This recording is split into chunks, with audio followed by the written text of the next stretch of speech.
Kuringana na ruhonge rwa ugima wa mwiri ngwataniro-ini ya kimabururi ugima wa mwiri WHO, Akenya 70% mari ugwati-ini wa kunyitwo ni murimu wa malaria maga kwimenyerera.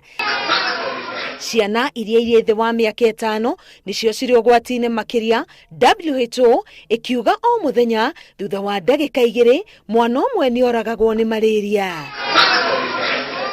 Tiga kurumwo ni rwagi muthemba uria ugwatagia mundu malaria, mutumia muritu no agwatie mwana wake arida. Njira ingi ni kuheo thakame ri na murimu uyu, o undu umwe na kuhuthira cindano ina thakame ya mundu uri na malaria gwitheca. Muoroto wa mwaka uyu ni wa kuria o mundu kiumbe kuoya ikinya riria angihota ria kuhurana na malaria.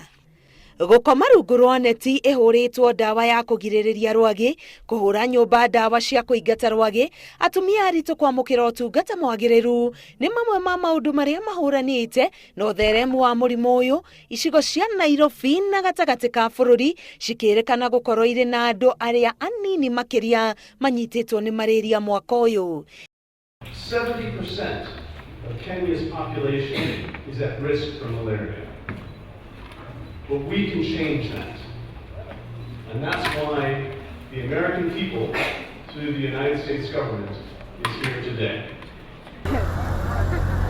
Ihinda-ini riri bururi wa Malawi ni uruguritie uheani wa njanjo ya kugiririria malaria kuri ihinda-ini ria mieri 2. Njanjo ino ikuheanwo guku bururi-ini o undu umwe na bururi wa Ghana kuri ciana cia gatagati ka mieri 5 na miaka 2. Ngiribotera Inooro TV, Getwo Karo Kinyugo Mwaura.